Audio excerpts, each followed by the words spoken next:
Today's reflection comes from Revd Anne Skuse, who is the Church of Ireland Chaplain in Bandon Grammar School. Today's reading is from Luke's Gospel, chapter 1, verses 46 to 56.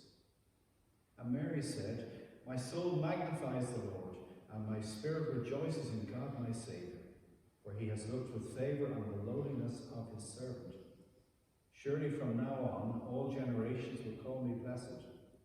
For the Mighty One has done great things for me, and holy is his name. His mercy is for those who fear him from generation to generation. He has shown strength with his arm. He has scattered the proud in the thoughts of their hearts. He has brought down the powerful from their thrones and lifted up the lowly. He has filled the hungry with good things and sent the rich away empty.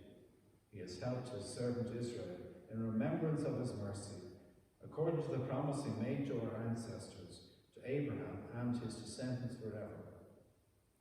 And Mary remained with her for about 3 months and then returned to her home. Now let's listen to Revd Anne.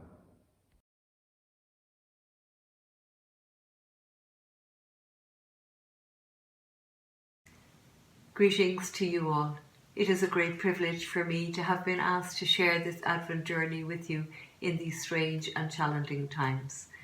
My name is Anne Skuse and I'm a priest of the Church of Ireland, and at present I am working as a full-time school chaplain in a secondary school in beautiful West Cork.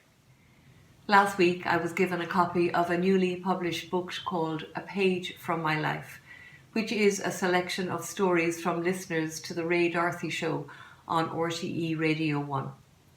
And in the foreword, Ray D'Arcy says that this book came about during lockdown when they asked listeners to write in no more than 500 words a story about their lives, and in doing so to be honest, funny, engaging and evocative in their writing, and to try to make people laugh, cry, and above all to think. The stories are about life, laughter, lockdown, love, little ones and loss. And while they are all individual stories and memoirs from the lives of the listeners, reading them makes you realise that in fact they are all our stories, because all of life is in them. Ordinary life as we live it today with all its ups and downs are stories that we all share. Sharing a common story is at the heart of our calling as God's people. And today, as we meet Mary as she sings her song of praise in the words of the Magnificat, we are once again reminded and drawn into that story. This takes place in her cousin Elizabeth's house. Mary, having been told by the angel that she is to be the Mother of God, leaves with haste for the hill country. And despite the angel's words of reassurance to her not to be afraid, I imagine when Mary arrives on the doorstep, she is very confused and frightened by it all. And is that not something we would all do?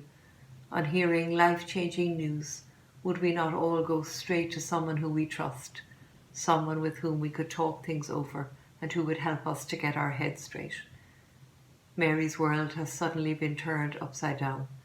Her hopes and dreams of a life that she and Joseph planned together must seem to her all dashed. She is engaged to Joseph and is pregnant with a child that is not his. And as I imagine her sitting in her cousin Elizabeth's kitchen, drinking endless cups of tea, going over and over again what is happening, through the ages I think we can almost hear the conversation. What will Joseph say? Will he want nothing more to do with me? How can I face the neighbours? Hours and hours of talking things over. But sometimes I think that we underestimate the power of talking and of sharing our story with another.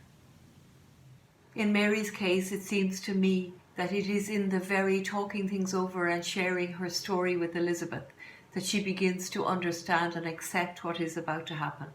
It is as if the camera lens moves back and a bigger picture comes into view. The picture that God is about to fulfill his promises of old in the birth of this child that she now carries in her womb. Mary's song reveals that faith that is seeking understanding and her willingness to trust in God and say yes to this calling. And so she sings, "My soul magnifies the Lord, and my spirit rejoices in God my Saviour. for he has looked with favour on the lowliness of his servant. Mary now seems to understand that the good news of the kingdom which she has called to be part of will be one where the poor will be filled with good things, the blind will see and the lame will walk, the oppressed will be set free, and the mighty and rich will be sent away empty.